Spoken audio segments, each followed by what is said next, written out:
Welcome to Bhavitha Santosh economy app. ఈ app ద్వారా రాబోయే గ్రూప్ 1 to 3 నోటిఫికేషన్స్కి గాను ఎకానమీ లైవ్ క్లాసెస్ కండక్ట్ చేయడం జరుగుతుంది. ఎవరైతే ఎకానమీలో టాప్ స్కోర్ సాధించాలి అనుకుంటున్నారో ఖచ్చితంగా భవిత సంతోష్ ఎకానమీ యాప్ని పర్చేస్ చేసేయండి.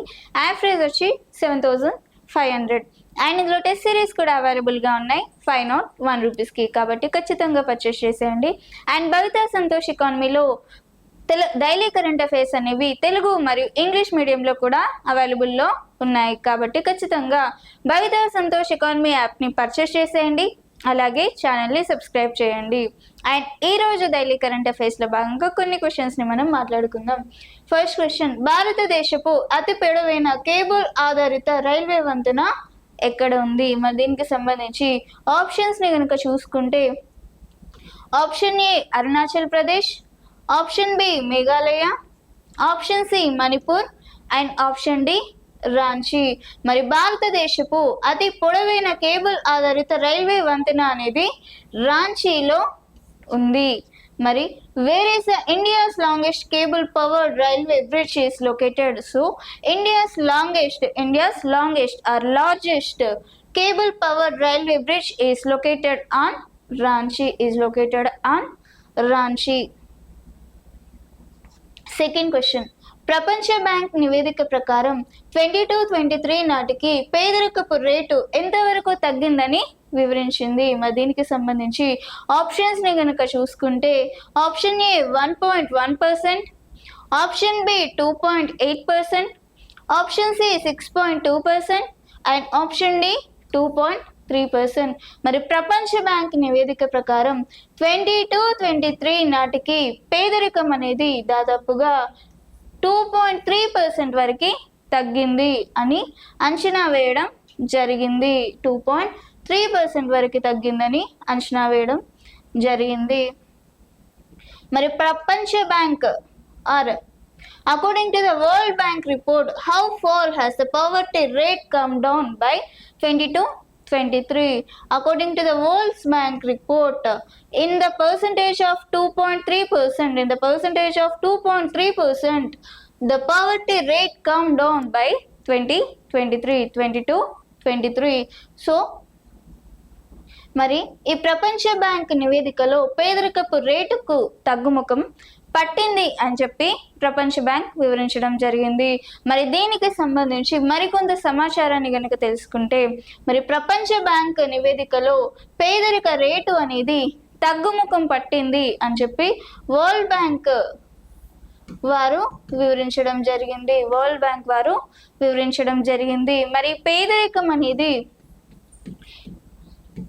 మరి పేదరికంకి సంబంధించి 2011-12 సంవత్సరంలో దాదాపుగా 16.2%గా పేదరికం అనేది ఉన్నట్టుగా వరల్డ్ బ్యాంక్స్ నివేదికలో ప్రకటించడం జరిగింది. 2011-12లో 6.2%గా పేదరికం అనేది నమోదైంది. మరి పేదరికానికి సంబంధించి అంటే పని లేదంటే కనీస అవసరాలను కూడా తీర్చుకోలేనటువంటి పరిస్థితిని మనం పేదరికంగా గుర్తిస్తాం. కనీస అవసరాలు అనేవి దాదాపుగా 5 రకాలు కనీస అవసరాలుగా చెప్పుకోవచ్చు. అది ఆహారం, నివాసం, త్రాగునీరు, అలాగే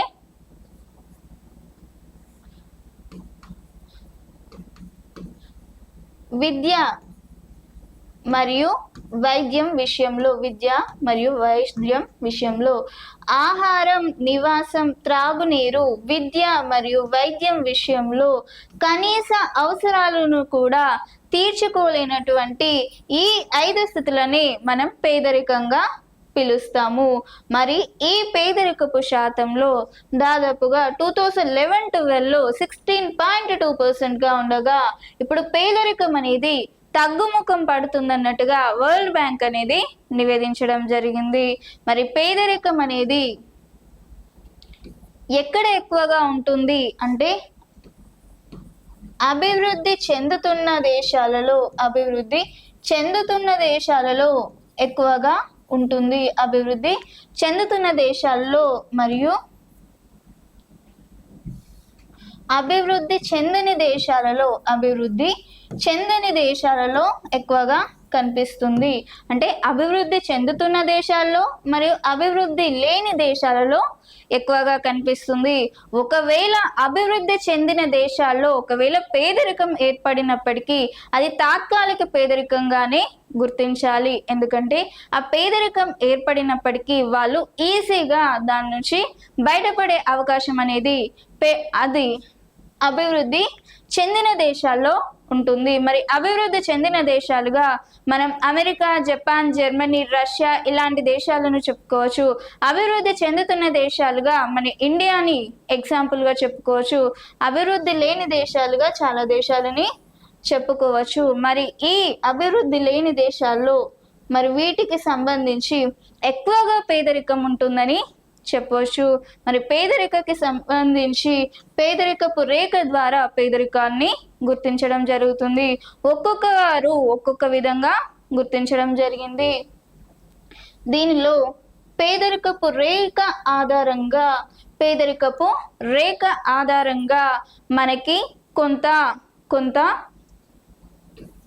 అమౌంట్ అనేది ఇచ్చి, అంటే దాదాపుగా ఒక పేదరికాన్ని గుర్తించాలంటే పేదరిక రేఖ గీసి ఆ పేదరికంకి ఇంత అమౌంట్ అని ప్రకటించి ఈ అమౌంట్ని ఒక నెలకి ఎవరైతే ఖర్చు చేస్తారో వాళ్ళు ఎబోవ్ పావర్టీ లైన్ కిందికి వస్తారు. అంటే ఎబోవ్ పావర్టీ లైన్ కిందికి వస్తారు.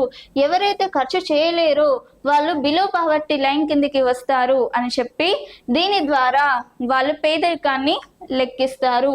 ఎబోవ్ పావర్టీ లైన్ అంటే దారిద్ర్య రేఖకు ఎగువన ఉండే వాళ్ళను ఎబోవ్ పావర్టీ లైన్స్ అంటారు. దారిద్ర్య రేఖకు దిగువన ఉండే వాళ్ళని బిలో పావర్టీ లైన్స్ అంటారు. దీని ద్వారా ఈ రేఖ అనేది లారెన్స్ వక్రరేఖ. ఒక్కొక్కరు ఇప్పుడు దండేకర్ దాంట్లో ఒక రేఖ, మరియు లారెన్స్ వక్రరేఖ ఇలా చాలా విధంగా పేదరికాన్ని గుర్తించవచ్చు. మరి ఇది పావర్టీ రేట్కి సంబంధించి ప్రపంచ బ్యాంక్ నివేదిక ప్రకారం ఎంతవరకు తగ్గింది? 2.3% వరకు. ఏ కాలంలో? 22-23 ఆర్థిక సంవత్సరానికి సంబంధించి. మరి దీనికి సంబంధించి poverty rate declines in world bank report in the financial year of 22-23 so it estimated up to the poverty rate is 2.3%. is estimated up to poverty rate up to 2.3%. in a last statistics of a poverty rate 2011-12 it will be 16.2%. Now it will be 2.3%. so poverty or World Bank says about poverty is decreases, poverty is slow down, coming to down because, and we know slow down. And this is about World Bank reports, of 22-23. Third question, climate change performance index లో భారత్ స్థానం ఎంత? మరి దీనికి సంబంధించి ఈ climate change performance index లో భారత్ స్థానం వచ్చి దానికి సంబంధించి ఆప్షన్స్ ని కనుక చూసుకుంటే option A 1, option B 2, option C 3 and option D 4. మరి క్లైమేట్ చేంజ్ పర్ఫార్మెన్స్ ఇండెక్స్ లో భారత స్థానం వచ్చి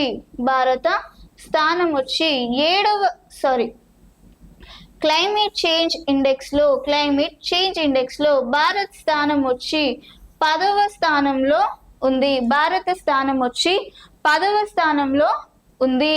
so India placed 10th position in a climate change performance index. India placed 10th position in a climate change index.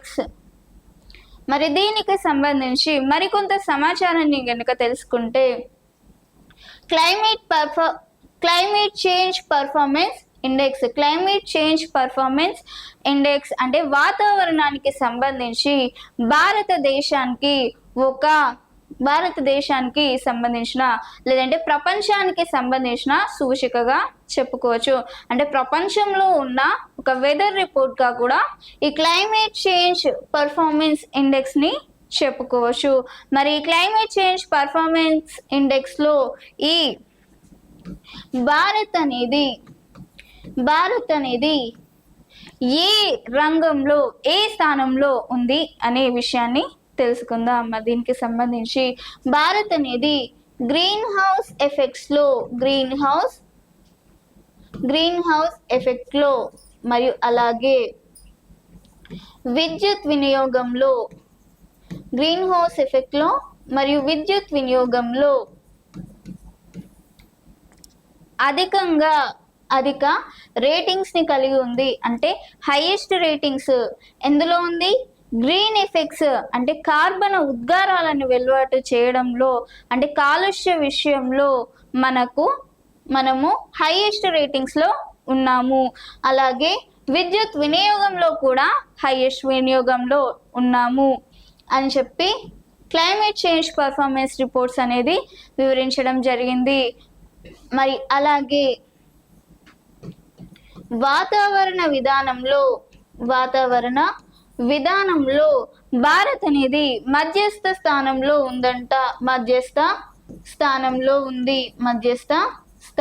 ఉంది. అలాగే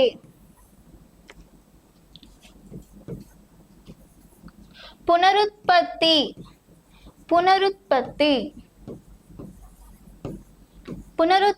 శక్తి విషయంలో భారత్ అనేది తక్కువ పొజిషన్లో ఉంది. పునరుత్పత్తిలో తక్కువ పొజిషన్లో ఉంది. అలాగే వాతావరణ విధానంలో మధ్యస్థంలో ఉంది. అలాగే గ్రీన్ హౌస్ ఎఫెక్ట్స్ అలాగే విద్యుత్ వినియోగంలో హైయెస్ట్ ప్లేస్ లో ఉంది. ఏ దేశం? భారత్ అనేది ఉంది అని చెప్పి క్లైమేట్ చేంజ్ పర్ఫార్మెన్స్ ఇండెక్స్ అనేది వివరించింది. అంటే ప్రపంచంలో హైయెస్ట్ కాదు, భారతదేశంలో ఈ రంగాలలో టాప్ లో భారత్ ఉంది. అంటే ఈ రంగంలో ఎక్కువగా ఉంది భారత్. ఈ వాతావరణ విధానంలో మధ్యస్థ స్థానంలో ఉంది. పునరుత్పత్తిలో తక్కువగా ఉంది. అంటే భారత్ లో దీనిపై ఎక్కువగా ఉంది. ఇది గ్రీన్ హౌస్ ఎఫెక్ట్స్ అనేవి ఎక్కువగా ఉన్నాయి అని చెప్పి వివరించడం జరిగింది. మరి దీనికి సంబంధించి ఈ క్లైమేట్ చేంజ్ పర్ఫార్మెన్స్ ఇండెక్స్ లో దాదాపుగా మొదటి 3 స్థానంలో అంటే ప్రపంచవ్యాప్తంగా మొదటి 3 స్థానంలో అనేవి ఏ దేశాలు నిలవలేదు. అంటే మొదటి 3 స్థానాలు కూడా బ్లాంక్ గానే ఉంచడం జరిగింది. ఈ క్లైమేట్ చేంజ్ పర్ఫార్మెన్స్ ఇండెక్స్ లో మరి దీనికి సంబంధించి మరి క్లైమేట్ చేంజ్ పర్ఫార్మెన్స్ ఇండెక్స్ లో 4th ప్లేస్ లో ఏ దేశం ఉంది అంటే డెన్మార్క్ 4th ప్లేస్ లో ఉంది. అలాగే నెదర్లాండ్ 5th పొజిషన్ లో ఉంది. అలాగే యునైటెడ్ అరబ్స్ అనేది 6th ప్లేస్ లో ఉంది. కానీ క్లైమేట్ చేంజ్ పర్ఫార్మెన్స్ ఇండెక్స్ లో మొదటి 3 స్థానాలు అనేవి బ్లాంక్ గానే ఉంచడం జరిగింది. అంటే ఏ దేశం కూడా ఈ క్లైమేట్ చేంజ్ పర్ఫార్మెన్స్ ఇండెక్స్ లో టాప్ లో లేదు అని వివరించడం జరిగింది. So climate change performance index in this climate change performance index, India's places highest rank in greenhouse effects and also energy consumption. India placed first rank India's placed highest rank in greenhouse effects and energy consumption, and India's placed middle in the weather consumption in a weather issue. In a weather issue, India placed in a middle. And India placed least ranking. And India placed least in a renewable energy production. In a renewable energy production, India placed third position. In a climate change reports, in a climate change performance index doesn't have any top 3 countries. In a top 3 countries have only blanked spaces. And the climate change reports have only places or positions are starting from fourth. So fourth place is Denmark, and fifth place is Netherlands, and sixth place is UAE, and first top 3 places are not there in a climate change performance index. Next, fourth question. Telangana Japan Nagar Kitakyush మధ్య సుస్థిరాభివృద్ధి ఒప్పందం ఏ రోజున కుదిరింది? మరి దీనికి సంబంధించి options ని కనుక చూసుకుంటే option A June 2025, option B May 2025, option C April 2025, option D March 2025. మరి తెలంగాణ జపాన్ నగర కిటాక్యూష్ మధ్య ఒప్పందం ఏ రోజున జరిగింది అంటే జూన్ 2025 జరిగింది. On which day was the Sustainable Development Agreement signed between Telangana and Japan city Kitakyush, city of Kitakyush on June 2025. మరి తెలంగాణ మరియు జపాన్ మధ్య ఒప్పందం, తెలంగాణ మరియు జపాన్ ఒప్పందంకి సంబంధించి మరికొంత సమాచారాన్ని తెలుసుకున్నట్లయితే ఈ తెలంగాణ మరియు జపాన్కి మధ్య ఒప్పందం అనేది జూన్ 2025 జరిగింది. మరి ఎక్కడ జరిగింది ఒప్పందం అంటే హైదరాబాద్లో జరిగింది. మరి ఏ ప్రముఖులు దీనికి విచ్చేశారు అంటే సీఎం రేవంత్ రెడ్డి, తెలంగాణ సీఎం రేవంత్ రెడ్డి, అలాగే కుజిక్యూష్ మేయర్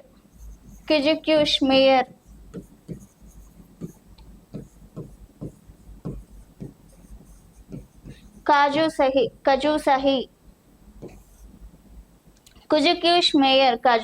సహి, తెలంగాణ సీఎం రేవంత్ రెడ్డి మరి కుజిక్యూష్ మేయర్ కాజు సహి ఇందులో ఈ తెలంగాణ మరియు జపాన్ ఒప్పందంలో పాల్గొనడం జరిగింది.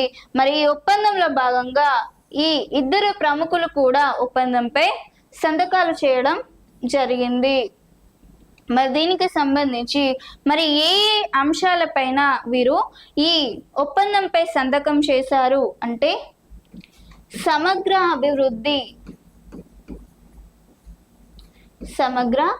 అభివృద్ధి అలాగే జీరో ఏవియేషన్, సమగ్ర అభివృద్ధి, జీరో ఏవియేషన్, అలాగే పట్టణ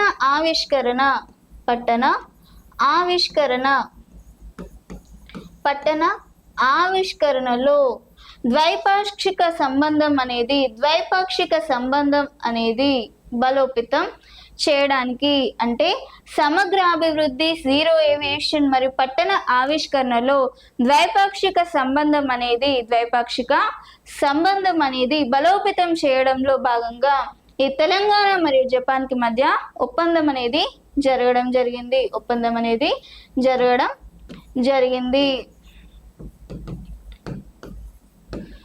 agreement between Telangana and Japan. So this agreement is done on June 2025. So where this agreement is held So this agreement is held in Hyderabad. This agreement is held on Hyderabad. So who participated in the presentation or in this event of the agreement of Telangana and Japan?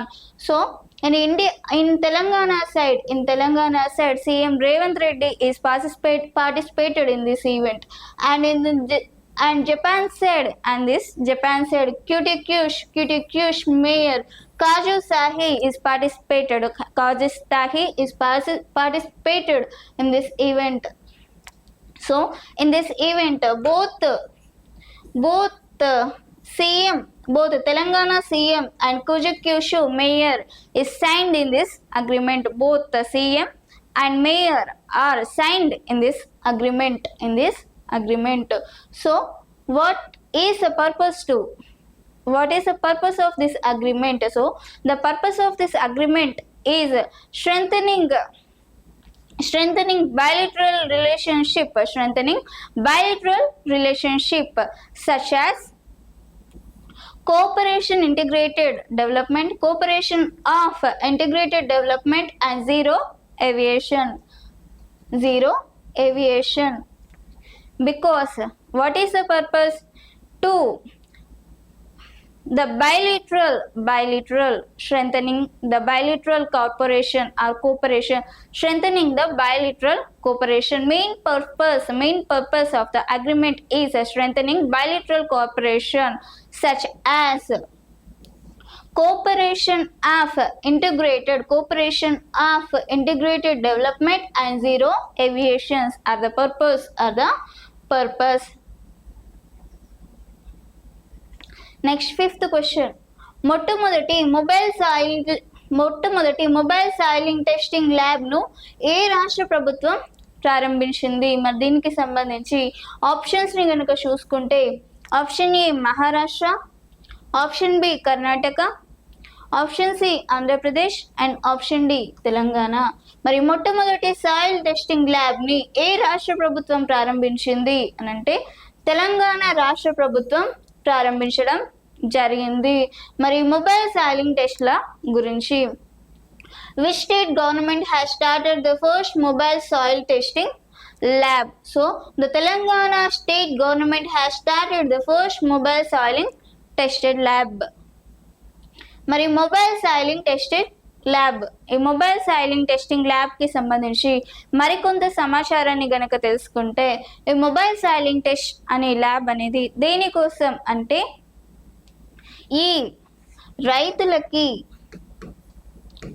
రైతులకి మరియు యువకులకి నేలకి సంబంధించిన సమాచారాన్ని అందజేసి దానికి సంబంధించిన ప్రాముఖ్యతను తెలపడానికి, అంటే నేలకి సంబంధించిన నేలలో ఉన్న ఆరోగ్యాన్ని యువతకి రైతులకి తెలియజేసి, మరి ఆ విధంగానే ఈ నేలలలో పంటలను పండించడానికి అవగాహన కోసం ఈ మొబైల్ సాయిలింగ్ టెస్టింగ్ ల్యాబ్ని ఏర్పాటు చేయడం జరిగింది. అంటే ఏ నేలలో ఎంత పోషక విలువలు ఉన్నాయో రైతులకి యువకులకి క్లుప్తంగా తెలియజేసి ఏ నీళ్లకు తగ్గట్టు ఆ పంట పండించాలి అని చెప్పి అవగాహన ఇవ్వనున్నారు. అంటే ఏ నేలకి తగ్గట్టు నేలలో ఉన్న పోషక విలువలకి సంబంధించి, అంటే నేలలో ఉన్న పోషకాల ద్వారా ఆ నేలలో ఎంత పంట పండిస్తే దిగుబడి వస్తుందో అన్న విషయాన్ని బాగా క్లుప్తంగా వివరించడం కోసం ఏర్పాటు చేయడం జరిగింది. మరి దీని ద్వారా రైతులకి దిగుబడి అనేది ఎక్కువగా వచ్చే విధంగా మరియు అలాగే దిగుబడి ఎక్కువగా రావాలన్న ఉద్దేశంతో, అలాగే వాళ్ళకి ఖర్చు అనేది తక్కువ ఖర్చుతోనే పంటలు అనేవి పండించే ఉద్దేశంతో ఏర్పాటు చేయడం జరిగింది. మరియు సమర్థవంతమైన ఎరువుల వాడకం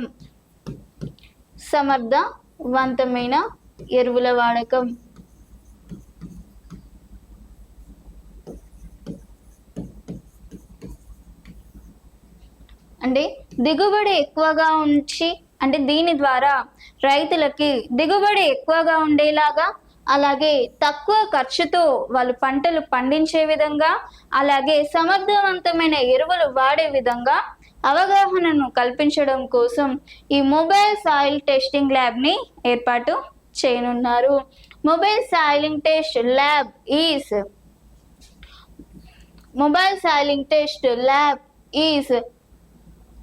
started on mobile soiling test lab is started on Telangana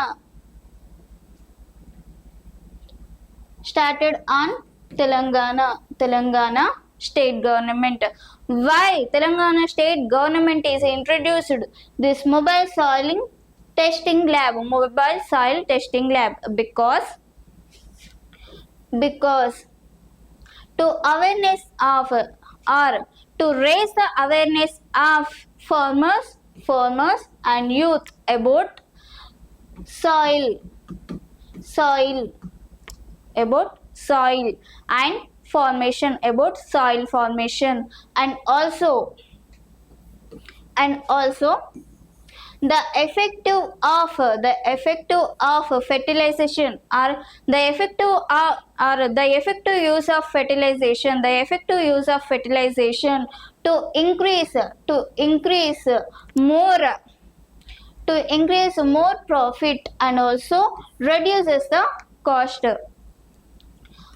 And what is the purpose to make a soil testing lab in Telangana? Because the purpose to raise the awareness on farmers and youth on soil farming, and also the use of fertility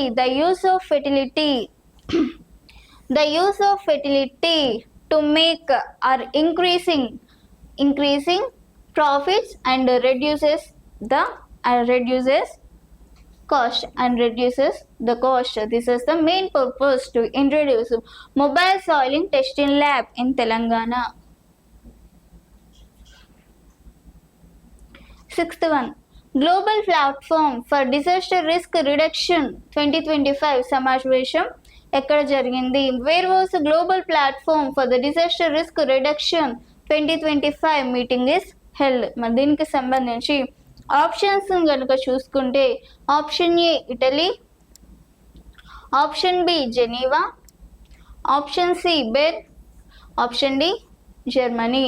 మరి global platform for disaster risk reduction 2025 సమావేశం అనేది option B జెనీవాలో జరిగింది.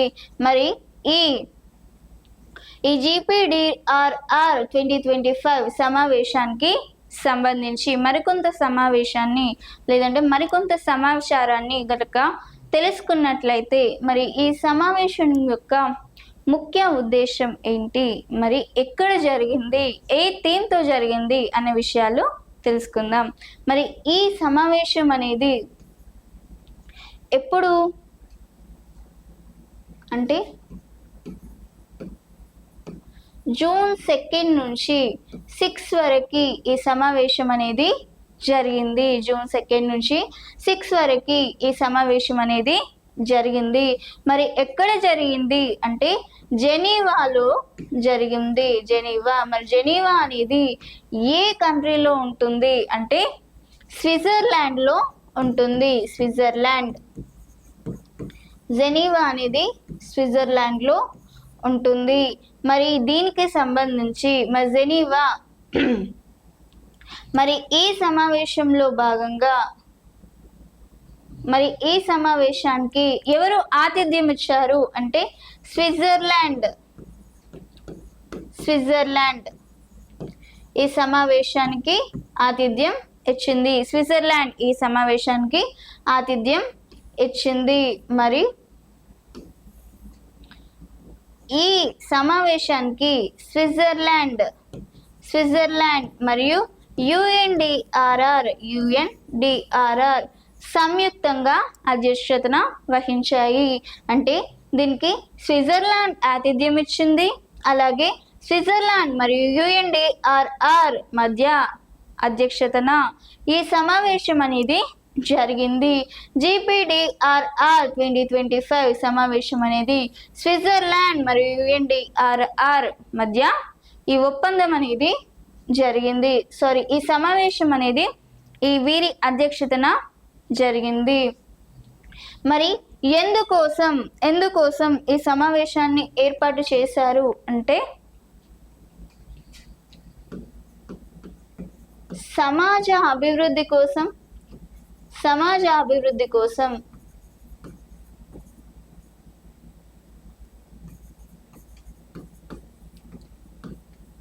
మరియు భవిష్యత్తు పునర్నిర్మించడం మరియు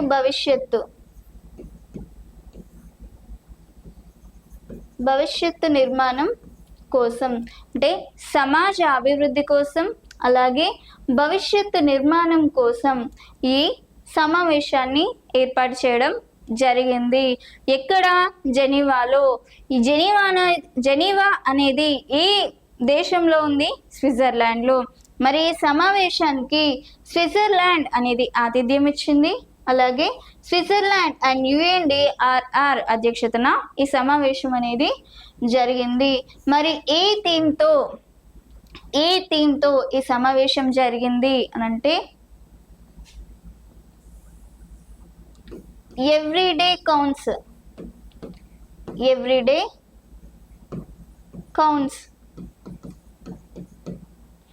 act for resilience today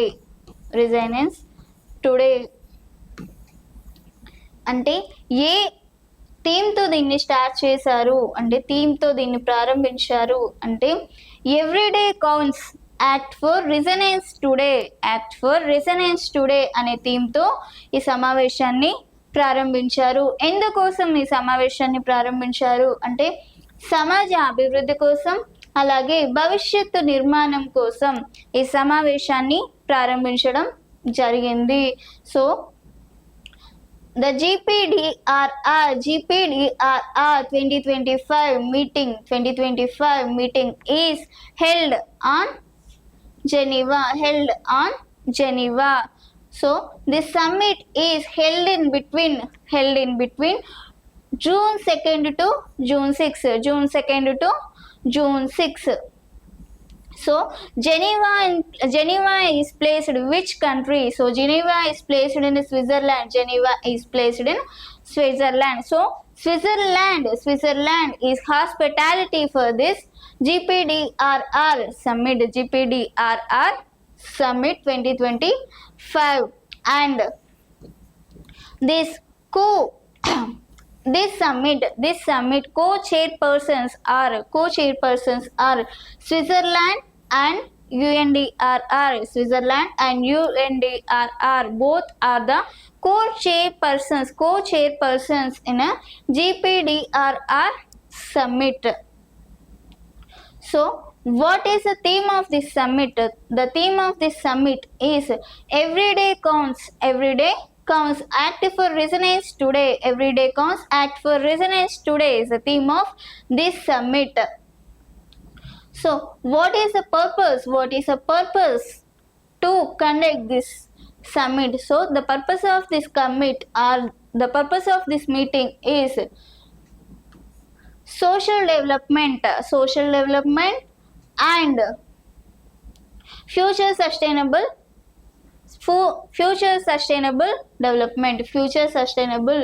development and social development and future sustainable development. Because of these persons, this summit will conducted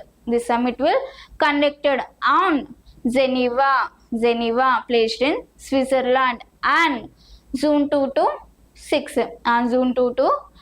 The theme of this everyday counts, act for resonance today. This is the theme of GPDRR. 7th one, Rajiv Gandhi Van Samvardhana Yojana ఎక్కడ ప్రారంభించారు?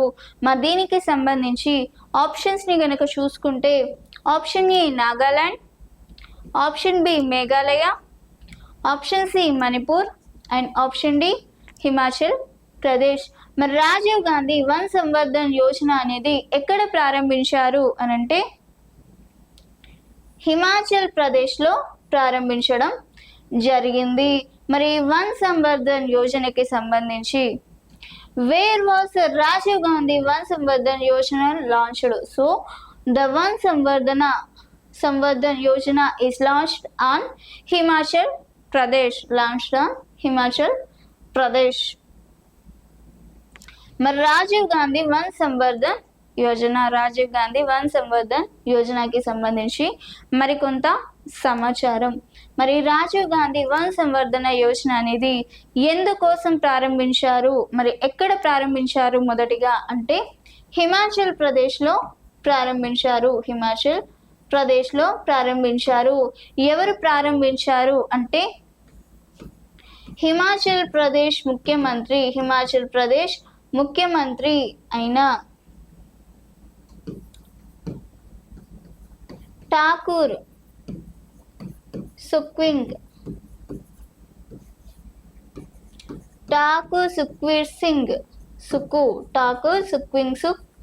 సింగ్ సుకు. మరి హిమాచల్ ప్రదేశ్లో హిమాచల్ రాష్ట్ర ముఖ్యమంత్రి అయిన ఠాకూర్ సుఖ్వీర్ సుకు ఈ పథకాన్ని ప్రారంభించడం జరిగింది.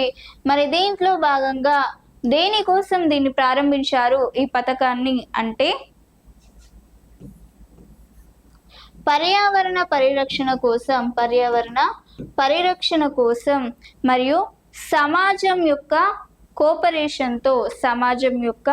కోఆపరేషన్తో పర్యావరణ అభివృద్ధి కోసం అటవీ నిర్వహణ చేయాలి అన్న ఉద్దేశంతో దీన్ని ఏర్పాటు చేయడం జరిగింది. అంటే ప్రజల యొక్క భాగస్వామ్యంతో పర్యావరణాన్ని ప్రోత్సహించడానికి అటవీని నిర్వహించడానికి ఈ పథకాన్ని ఏర్పాటు చేయడం జరిగింది. అండ్ దేశవ్యాప్తంగా లేదంటే రాష్ట్ర వ్యాప్తంగా చెట్లను పెంపొందించడానికి, పర్యావరణ సంరక్షణని కాపాడడానికి మరియు ఉపాధి అవకాశాలను పెంపొందించడం కోసం, నిరుద్యోగాన్ని నిర్మూలించడం కోసం అలాగే యువకులను ప్రోత్సహించడం కోసం ఇలా చాలా రకాల కారణాల కోసం ఈ రాజీవ్ గాంధీ వన్ సంవర్ధన యోజన అనేది ప్రారంభించడం జరిగింది. పర్యావరణ పరిరక్షణ కోసం, అటవీ నిర్వహణ కోసం, పర్యావరణ పరిరక్షణ అనేది ఈ సమాజ భాగస్వామ్యంతో అటవీ నిర్వహణ కోసం, అలాగే ఉపాధి అవకాశాలు ఇవ్వడం కోసం, నిరుద్యోగాన్ని నిర్మూలించడం కోసం, అలాగే యువకులను ప్రోత్సహించడం కోసం ఇలా చాలా కారణాల ఆధారంగా ఈ రాజీవ్ గాంధీ వన్ సంవర్ధన యోజనని హిమాచల్ రాష్ట్రంలో ప్రారంభించడం జరిగింది.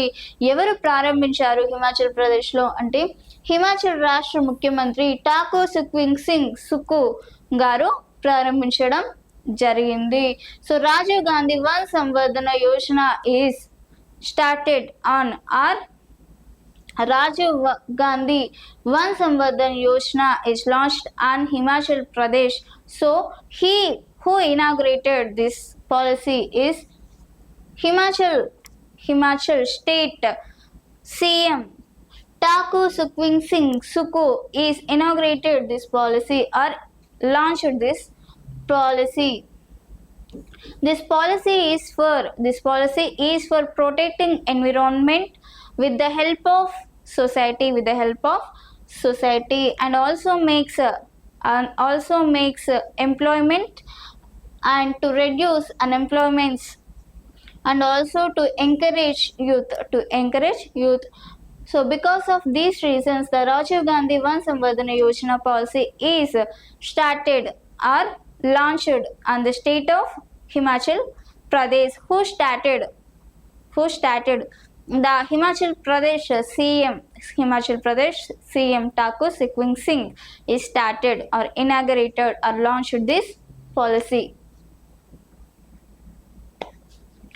పాండ్యుల తర్వాత కాలానికి చెందిన 800 ఏళ్ల శివాలయం ఎక్కడ బయటపడింది? మరి దీనికి సంబంధించి ఆప్షన్స్ని కనుక చూసుకుంటే option A Maharashtra, option B Karnataka, option C Kerala and option D Tamil Nadu. మరి పాండ్యుల తర్వాత కాలానికి చెందిన 800 ఏళ్ల నాటి శివాలయం అనేది ఎక్కడ బయటపడింది అంటే తమిళనాడులో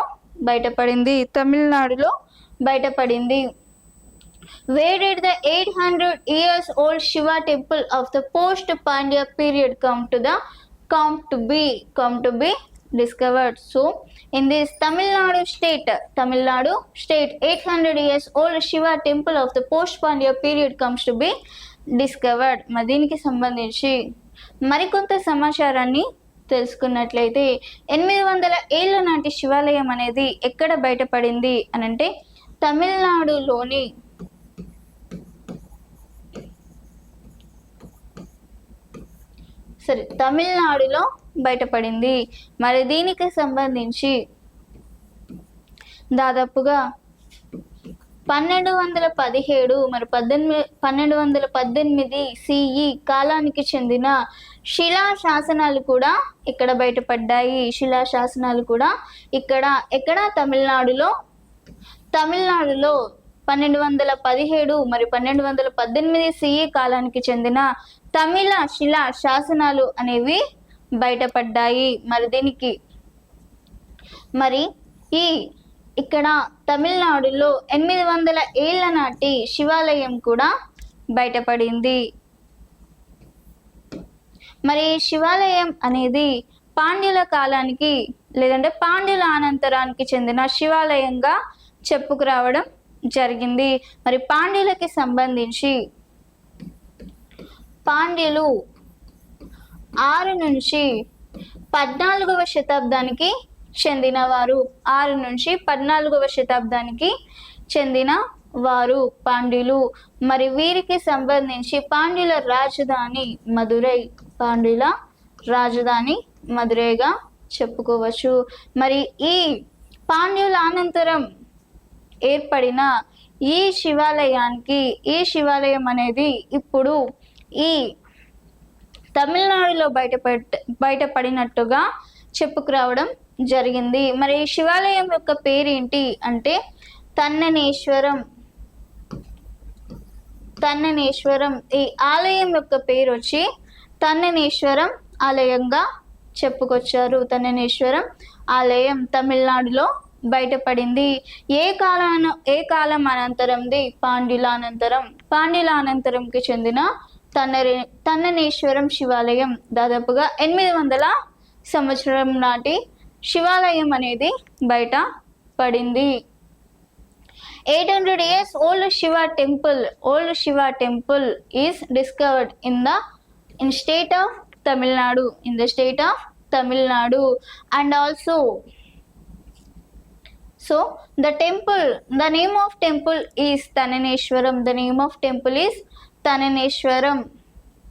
So this temple is discovered under Pandya's temple or Pandya's Anantara temple.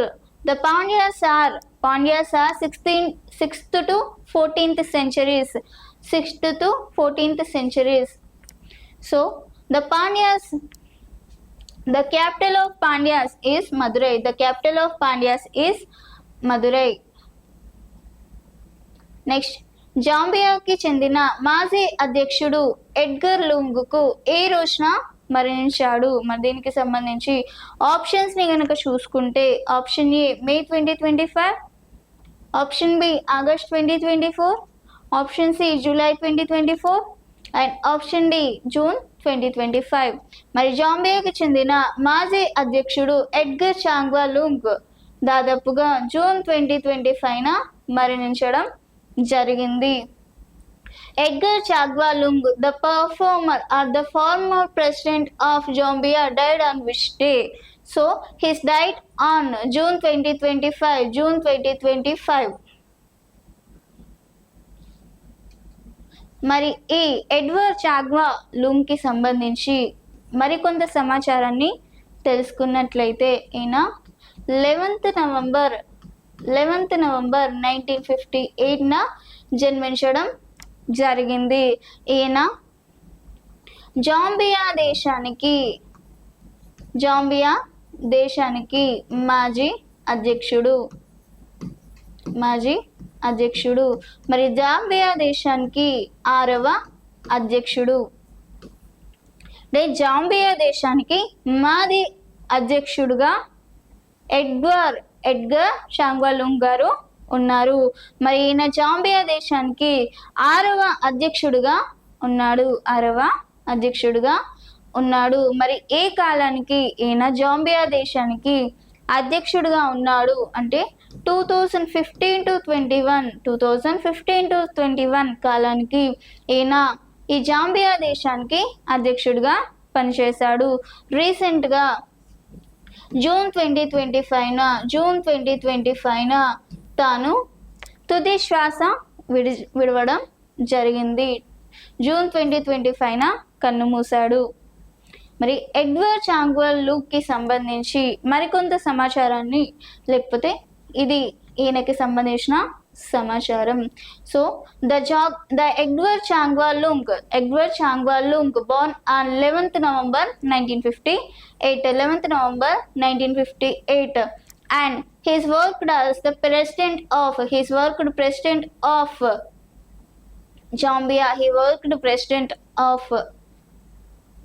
Zambia. So he is the sixth president of Zambia. The period of presidency is 2015 to 24. Period of presidency is 2015 to 21. And he recently died on June 2025. He recently joined June 2025. He died.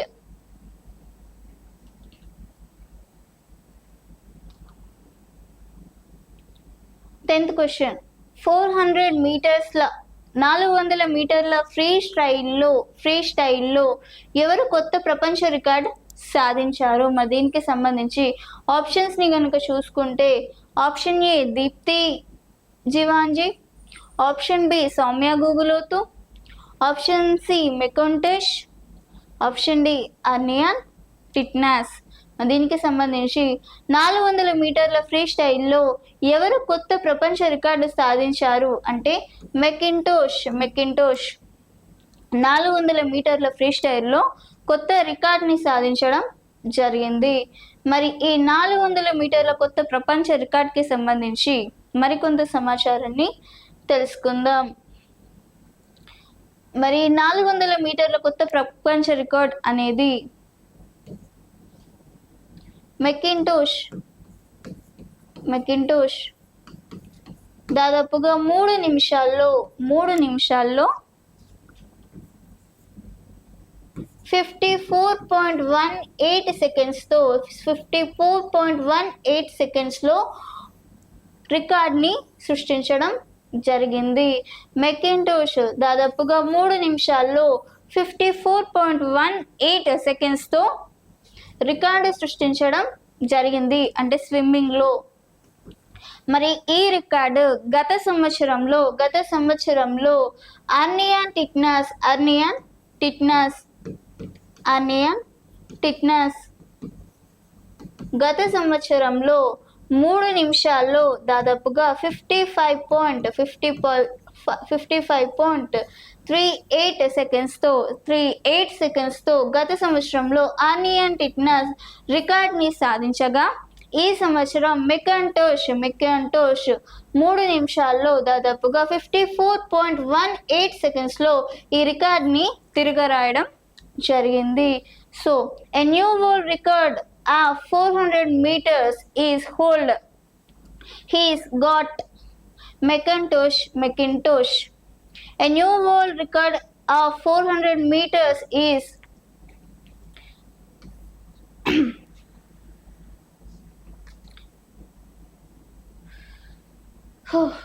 a Macintosh holds a new world record of 400 meters. meters in a Macintosh. In this new record, in 400 meters new record in a 3 minutes, in 3 minutes she got up to 54.18 seconds. In a 3 minutes she done 54.18 seconds. And in a last year Onion Titnas in a 3 minutes, she done up to 55.38. So she's created a record in a last year. And now Macintosh in a 3 minutes 54.18. Now she's now again she holds a record on 400 meters World Cup or 400 meters world record. Macintosh. And ఇది ఈరోజు daily current అఫైర్స్కి సంబంధించి. And నా class మీకు నచ్చుంటే ఖచ్చితంగా వీడియోని like చేయండి, వీలైనంత మందికి షేర్ చేయండి, అండ్ ఖచ్చితంగా ఛానల్ని సబ్స్క్రైబ్ చేయండి. Thank you.